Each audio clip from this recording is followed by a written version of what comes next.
All right, okay, good evening, everyone. Welcome to today's session. So, as usual, okay, what we'll be doing over here is to run through the markets, highlight some of the opportunities available, right? And of course, if you have any questions, just feel free to type it into the chat, and then we'll be able to take a look at them. Hey, a couple of potential setups that we're looking at so far. Some of it was from previous week, but of course, I think today is also a good opportunity to talk about the pound yen, right? Because last week, we have been looking at that trade setup for the entire week. Price did came very, very close to our entry point, did not really tag the entry. And of course, it just hits towards our target, right? And then I'll talk a little bit about that as well because I think from a psychological perspective, right? From time to time you're gonna experience something like that, and I think it's important to emphasize how we actually deal with that, right? So let's start off with I would say let's start off with that trade or that particular trade idea first, right?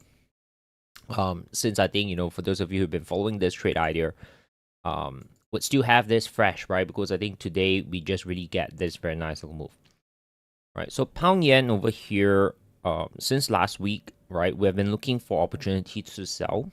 Obviously, if you have your own setup, you have your own entry criteria, and sort of, you might be able to have capitalized on this move, right? But of course, from the setup that I personally use, it came very, very close, but did not tag me in. All right.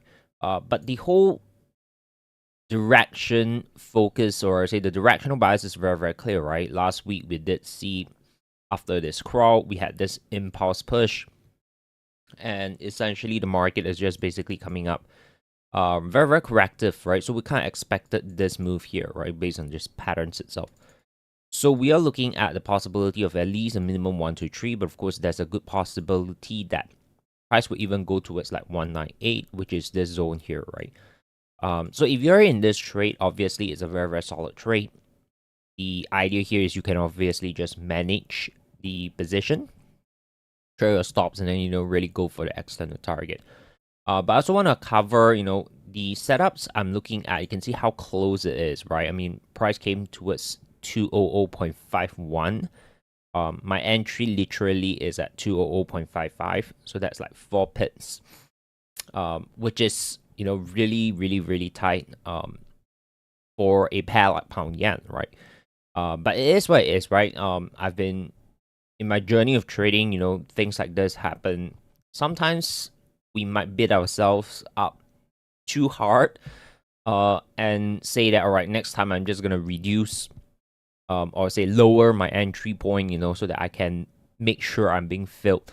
But you want to be very cautious on that decision because it will go into a spiral cycle, right? So what I mean by that is, now you realize, oh, price came close by almost about 5 pips, did not really tag me in. So next time I'm going to reduce 5 pips, right? But when you reduce that 5 pips, there will also be situation where price came close to your entry by 5 pips and did not actually tag you in. And then you'll be in this visual cycle of keep reducing that 5 pips, 5 pips, 5 pips, right? And then by the time you realize you're no longer trading based on your initial setup already, right? Because your entry, you keep fluctuating on that. So you want to maintain that discipline aspect, and of course, just take it as this is part of it. Sometimes you mistrade, sometimes things like this happen, but it's fine, right? You just look for the next setup. Okay, so I just really want to highlight on that because oftentimes, traders would then just jump to the conclusion, let's just reduce my entry by 5 pips, right? Just bear in mind, as I mentioned, that can really go into a spiral effect. Okay, so since we're on this, right, just very, very quickly cover pound yen here. If you're in this trade, just like I mentioned, you can manage that. The eventual target, I think there's a very high probability price would really be able to hit towards 198. Just manage your position if you're in this particular trade. Okay.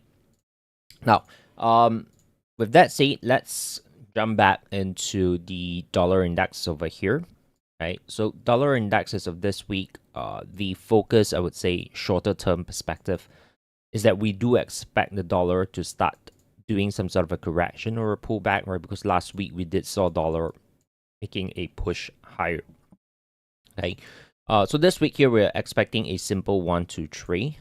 There's that possibility where we can look for a short-term sell, meaning we're looking at dollar weakness for this week. Okay. So dollar index, that's really, I mean, I don't really trade dollar index itself, but that gives us a perspective that, all right, generally we can expect dollar weakness for the week, right? So then, of course, that will then also open up opportunities on some of this major. However, on euro dollar here, I'm not too keen in looking at a buy. The reason for that is because from here you can see the gap, right, between, if this pulls back, right, the gap here towards the 50 and 618, which is a key area of a retracement, isn't really something that excites me, right? It's the room for profit potential is not really huge. Okay, so for that reason, I'm really not too keen to look for the short-term buy, at least on the euro dollar. But obviously, there are some other paths that we can look to capitalize on dollar, short-term dollar weakness. Okay, just not on the euro dollar pair. So my take on euro dollar is that short-term, we can see price really retrace towards the 50 and 618 Fibonacci, and of course, that might also opens up the sell side opportunity. Okay, if you can see a setup here, we'll be also interested in looking at the sell side on the euro dollar. Okay, so that's the take on this. Okay,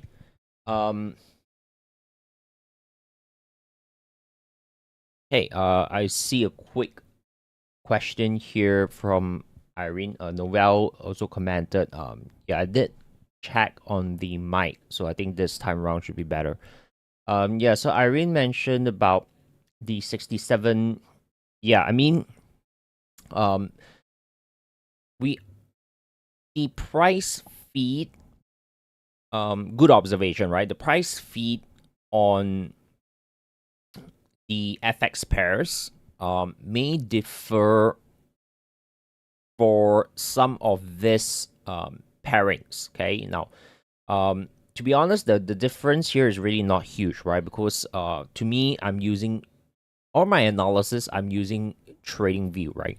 The TradingView data feed I'm using is from you can see over here, right? Browse through FXCM.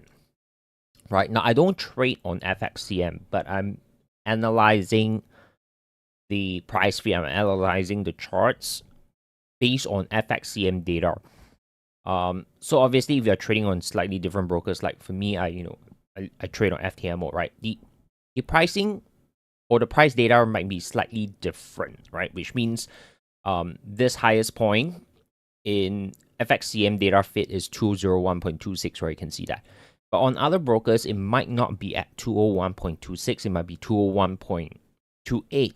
It might be 201.24, for example. Okay. And of course, then that would also impact the Fibonacci ratios itself. Okay. But as long as I think it's not too far of a difference, like, because in FXCM is 200.57 based on 67, right? But if you pull it on your chart, 67 Fibonacci retracement may be at like 200.508, right? Which is essentially about 5 pips. Again, as I mentioned, 5 pips on pound yen as a pair is really nothing. Okay, it's very, very small. So obviously, if you, based on your actual broker data feed, to pull the fibs and key in an entry price at 200.5, for example, then great, right? You would have catch this very, very nice move and potentially would have already hit your full take profit of about 1:2 on average risk to reward ratio. Okay. Yeah, so again, there are that smaller details from time to time here and there that differs. But overall, I'm just taking as like, all right, if you got in, you got in. If you don't, then just look for a next trade, right? The thing here is you do not want to kind of like fine tune it too much to the extent that it becomes a never ending process of fine tuning, right? Yeah, so again, the observation of that difference, it's very, very common, right? But this is more applicable to more volatile pairs, right? I mean, if you go to euro dollar, the difference might be maybe less than 1 pip. There will still be some differences because every broker's data feed is different, right? The liquidity providers are also slightly different. Okay. Good. Okay, so coming back to the pound dollar. Okay, so pound dollar over here, again, I'm looking at this pair as a potential opportunity to capitalize on the dollar weakness in the near term. Okay, adding on to that pound dollar here, what we see is a very nice little reaction from this low, right, where you can see potential double bottom. The reaction of that is also very nice, right? We have a mini V shape, and if today we can get, or I wouldn't say today, right, but moving forward, if we can get some nice little correction here, we can definitely expect more upside, right? And just like I mentioned, right, euro dollar are not too keen to look at the short-term upside, but you can see the difference between euro dollar, right, the room towards that 50 and 618 versus the pound dollar over here. Obviously, the pound dollar offers a bigger room for upside potential, right? And that's where I kind of like utilize the understanding of context again, right, in the entire framework of DSC, to kind of like filter off and focus on one particular pair, right? Knowing that euro dollar and pound dollar, they are more or less correlated as well. Okay, so if you go over to the pound dollar, again, I shared this with you guys this morning as well. Obviously, we need to have price really coming down first, right, before we take the entry. However, if of course price continue to just go up a little bit, it doesn't change the entire thing, right? Probably we need to readjust that swing high towards the recent one, but even if this goes up a little bit and this starts pulling back, the entire setup is still technically valid. Okay, which means this is still a swing low. Then of course you update swing high. Our entry will be slightly higher, but it's fine. Okay, now this setup, there isn't a very clear liquidity sweep in terms of the hourly, but of course if you go back to the 4-hour, you can see that actually swept the previous 4-hour low, right? So to me, I think that's fine. We had this as an impulse push. We have this feather gap. Of course, we have the order block aligns around the area as well. So I think generally the setup criteria are there. Okay, if you can get that decent pullback towards like 1.3365, 1.3370, that will be where I'll be looking to get involved in, right?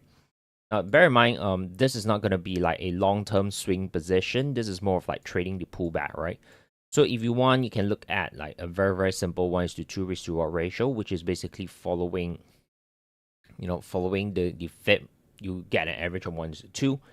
If you want to go for extended target, you can go back to the 4-hour time frame and target 3525. 3525 is going to be somewhere there, right? So you can extend your risk reward ratio from 1:2 to 1:3.3, which is pretty good, right? So that's something I'm looking out for as of now, right? Going into this week. Aussie dollar, I'm actually neutral on this. Again, you can see generally the major pairs move have similarly, but there's still that smaller differences, right? So among like the three majors here, Aussie dollar is something that I'll probably not be focusing too much on looking at trades. We do get that nice little V-shaped reaction as well, but the market has entered into that key area of 15,618 here. So I'm not too keen to buy it anymore, right? So we just wait and see how price is going to react off that key level or key area around this zone. Okay, so not much on that. Dollar CAD last week did break, or I would say earlier this week, did break off that top.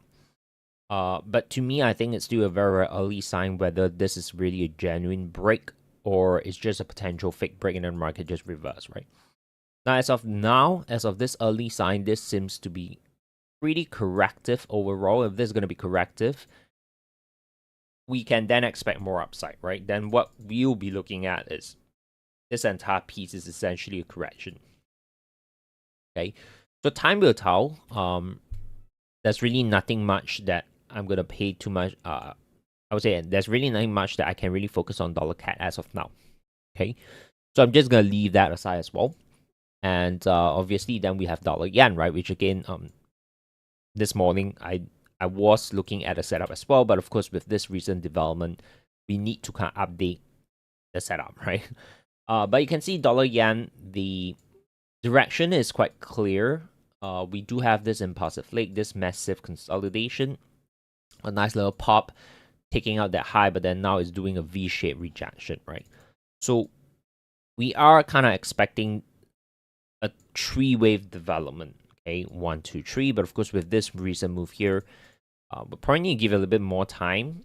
So what can happen is, if I zoom out a little bit, okay, to put things in like a little bigger context, right? What can be doing here is this can simply be A, B, C. Okay, very, very possible. Okay, so if that's going to be the case, right, then what we can expect is, if this is going to be a corrective pullback, this can actually continue lower and even take out that low. Okay, and then that will give us that flag structure, right? So I'm eyeing the possibility of that development. How can we know if that pattern is likely going to develop? Is to see how price is going to react off here. Okay, if price is just going to be a V-shaped bounce like that, then obviously you don't expect the downside, right? We need to see how price is going to develop forward. But if from here price decides to just do a corrective pullback, then that's also a potential setup we can look to sell, and then that would fall into the category as I mentioned just now. Okay, so really want to see for this week here, right? Moving forward, tomorrow, Thursday, Friday, our price is going to develop for the dollar yen, right? If it gives us the opportunity to get involved in the sell, then that's pretty good. Okay. Yeah, so that's my take on dollar yen. Just very, very quickly, this morning we're looking at that setup, right? I mean, this is the high, this is the low. We're looking at a pullback. We can look to sell. But with the recent development, we just need to be a little bit more patient. Okay.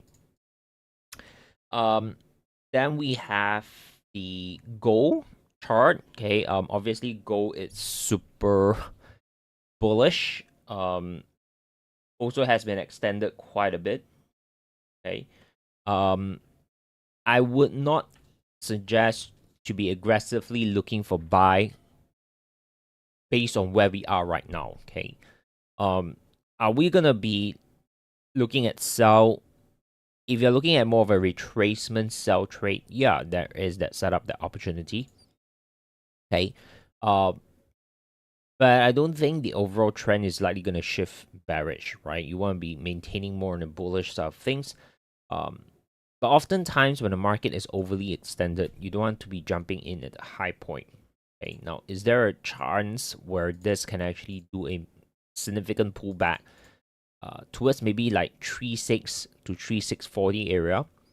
Very, very possible. Okay, so we do have this like huge 4-hour candle, but again, that's only one candle, doesn't tell us much. I would personally say, if you're looking at gold, or if you're like very, very into gold, just be a little bit careful this week. If price develops clearly, in terms of like coming down like this, continue with an impulse push, and then going into corrective phase, maybe late this week, early next week, then you can look to capitalize the third move down, okay, as a short-term retracement sell. That will be the closest trade opportunity that I can foresee. Okay, so that's on gold. Silver is more or less the same, right? I mean, these two are more or less the same. So, yeah. Keep an eye on that. I don't encourage you to be jumping into the sell, even if it's a retracement trade, too early, right? Because the momentum to the upside is very strong. You always want to have that confirmation, right? And to me, what's a confirmation is essentially an impulse leg, a corrective pullback, right? You need these two pieces coming together to give you that confirmation, to increase the odds, telling you that, all right, price would likely hit lower from here. Okay. Then we have crude oil.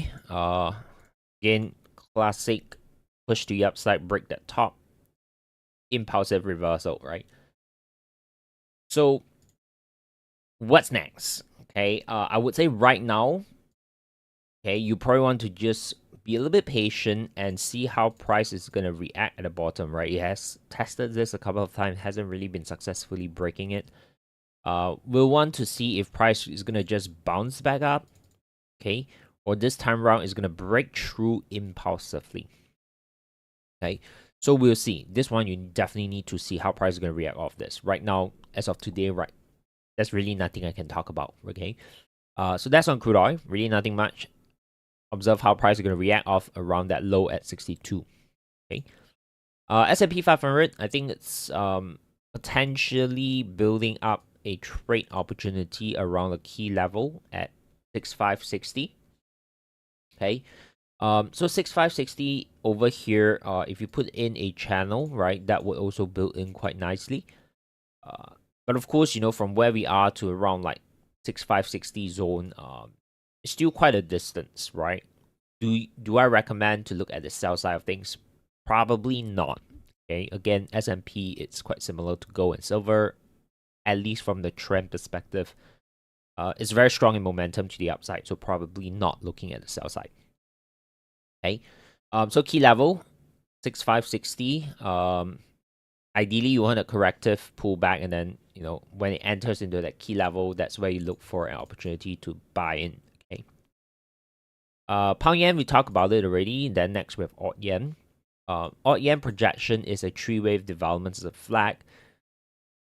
But to be honest, there's really no clear setup, right? You can see this is very corrective. This is very corrective. Okay. There's no clear combination. There's no clear setup for me to capitalize on this expectation. So again, AUD yen, probably I'm just going to leave it aside. Really nothing much on that. Okay. Then we have the pound AUD. Okay, pound Australia over here, probably need to update this analysis a bit because price is breaking the bottom. I will quickly just switch it up like this. Okay, now while it's breaking the bottom, you want to be careful. It hasn't really break impulsively below that, right? It's kind of tagging it right now, but there's also the possibility it's a wave pattern. This can actually go back up, test this, and then only start moving, right? So this is your impulse leg. This is your ABC.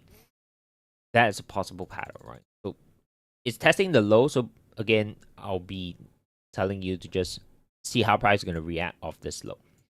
Okay. Now, if this carries with momentum and have a very, very clean break and then start doing a corrective pullback, then obviously we'll be looking at the sell. Okay, but until then, there's no sell setup, right? There's no sell direction yet. Okay, so that's on the pound AUD. Then we have BTC over here. Okay, just a very, very quick kind of like reference. If I were to put the projection here. BTC might be doing something like that. It might not be a channel. It might be possibly where, you know, this can really break through.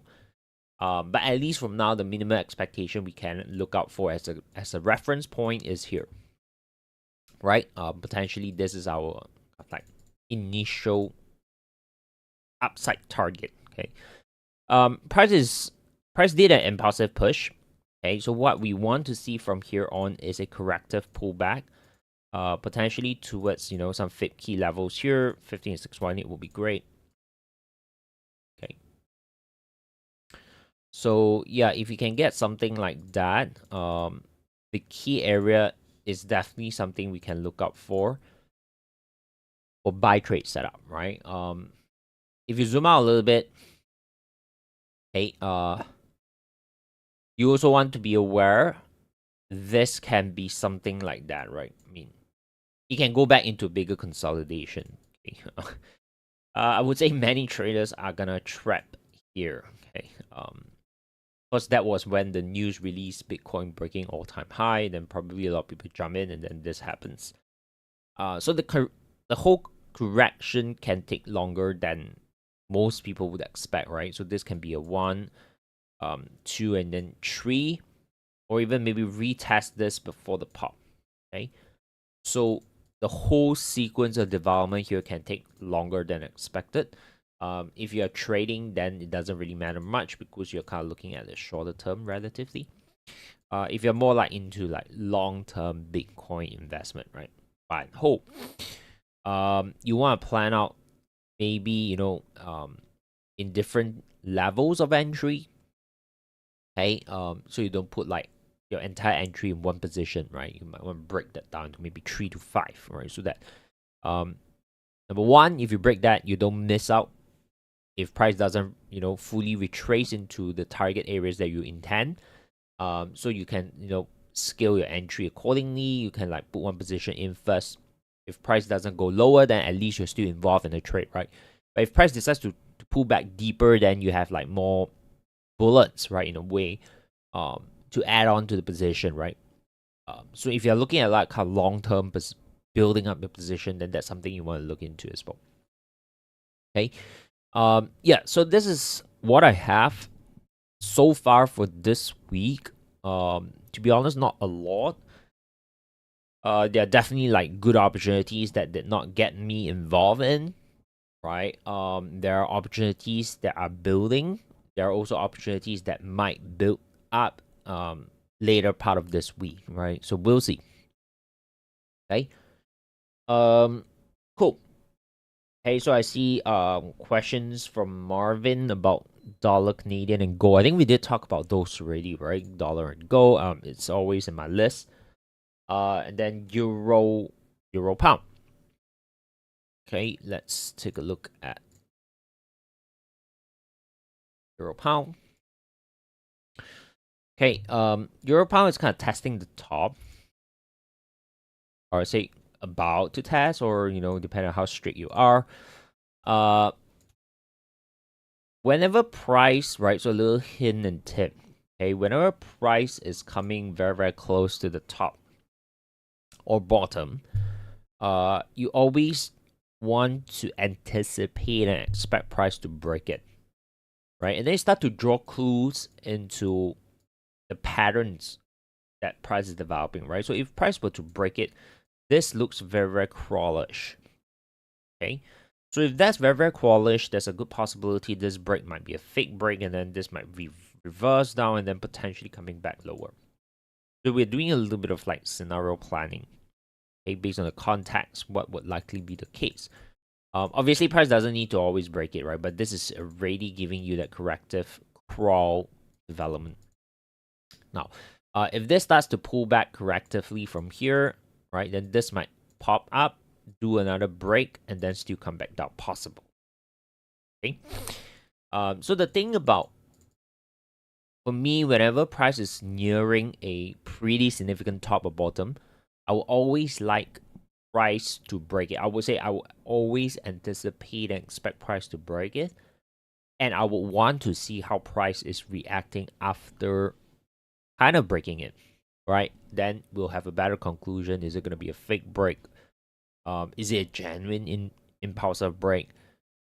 Or is a weak break, right? So that will give us more clue going forward. What can we expect, right?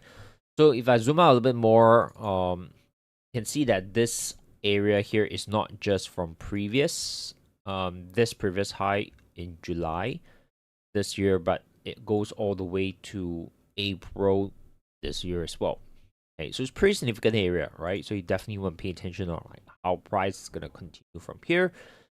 As I've described, right? If it's just gonna be a little break and give you an impulsive, hey, wait for this, and then that's your sell opportunity. Right? Good. So that's on the euro pound side of things. Dio here asking to take a look at dollar franc and Dogecoin. Okay. Right. So dollar franc, this was some of the analysis we've done previously. Price came in. Move this. We did had a pretty nice tag here. Then of course price reverses pretty sharply. Okay, so if I were to update the view here, that would definitely be your invalidation. All right. I would then expect price to do something like that. And then we can expect more upside. Okay, but of course, bear in mind we can look at it as a trend line over there as well. Okay, so your key level is definitely 0.72, sorry, 0.7920 to 0.79. If price enters into that territory, that's where you can look out for opportunities to buy. Okay, that's where you can look out for opportunities to get involved in the buy trade. And of course, from here, we do expect price to break out of this trend line. Potential final target will be just where that swing high is, right? Yeah, very, very possible. Okay, I don't trade the dollar franc, but I feel that the dollar franc does has a very nice clean structure over here that you can look out for a buy trade. Okay, because there are some things that are setting up already. You have this low that's taken out, right? So that's potentially your H4 liquidity sweep. You have built up a higher high, higher low. Okay, you have taken out that high here as well. If this gives you a corrective pullback, this can be an internal liquidity as well, which lines up very nicely with the 618. And then if the lower time frame gives you that nice little setup, okay, then this kind of aligns very nicely, right? You have like multiple confluences coming together. Okay, so that's on dollar franc. Dogecoin. Based on 4-hour chart here, seems to be bearish focus, I would say. But of course, the key here is potentially something here, right? You want to wait for the pullback, right? So you can like confluence there.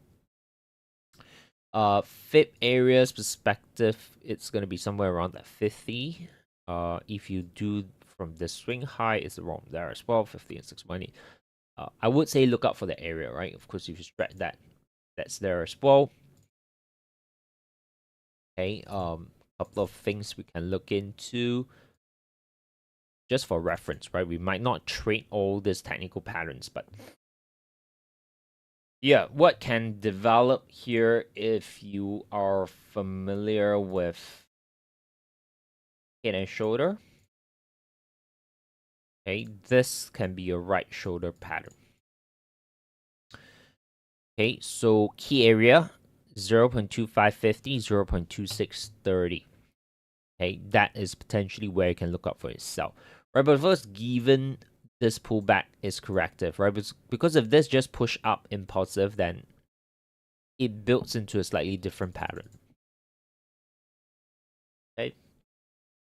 Yeah, so that's on Dogecoin. All good.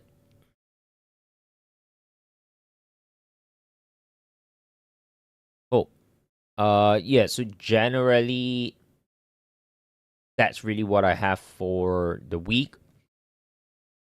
Okay, couple of opportunities there that we are looking. As I mentioned, some of them probably would develop closer towards the end of this week. And of course, also bear in mind, right?